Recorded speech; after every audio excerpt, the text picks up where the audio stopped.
صدر ذی وقار، انتہائی واجب الاحترام اساتذہ کرام اور میرے ہم سفر دوستوں، اعتراف عظمت کے لیے باعظمت انسان ہونا ضروری ہے۔ میں نے مصر کی روایتی بڑھیا کی طرح یوسف کی خریداری کا کئی بار عزم کیا، یعنی چاہا کہ ماہ عرب و عجم کی تعریفہ ثنا بیان کروں، لیکن تیری معراج کہ تو لوح قلم تک پہنچا، تیری معراج کہ تو لوح قلم تک پہنچا،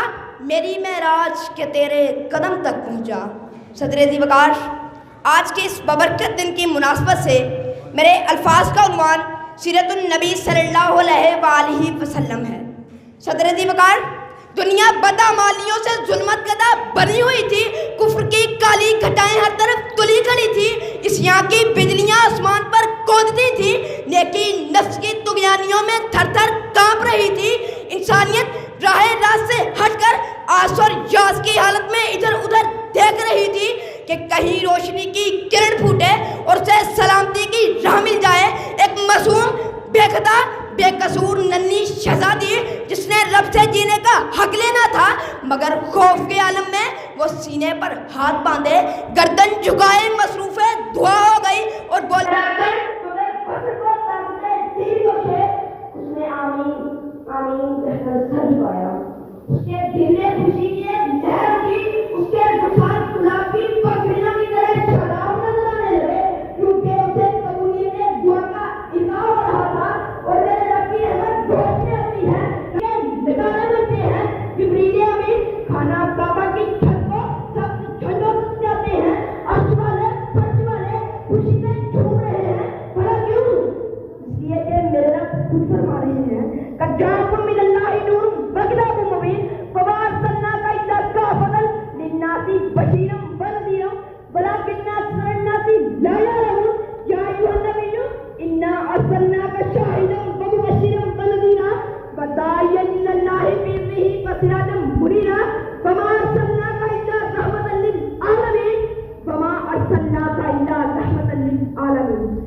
مبارک پر تھی ربنا وبعث فیہم رسولا من انفسہم۔ صدر ذی وقار، میرے آقا کریم ایسے نبی ہیں جنہوں نے خدا کی عبادت سے لے کر مخلوق کے ساتھ معاملات تک کے تمام شعبوں میں لقد کان لکم فی رسول اللہ اسوۃ حسنہ کی مکمل تفسیر اور تصویر پیش کی۔ سیاست کا خاردار میدان ہو یا معیشت کی سنگلاخ وادی، تجارت کی پگڈنڈی ہو یا تہذیب و تمدن کی بگڑی ہوئی راہ، دین کی تعلیمات ہوں یا ازواجی زندگی کے کٹھن مراحل، ہر جگہ ہر مقام پر میرے آقا کی پرنور شخصیت خضر راہ بن کر دکھائی دیتی ہے۔ صدر ذی وقار، یہ اسی معلم اعظم محسن انسانیت رہبر دین و دنیا کی دی ہوئی تعلیم و تربیت کا نتیجہ ہے کہ عرب کے جاہل بدو چند برس میں انسانیت، شرافت، مروت، ہمدردی،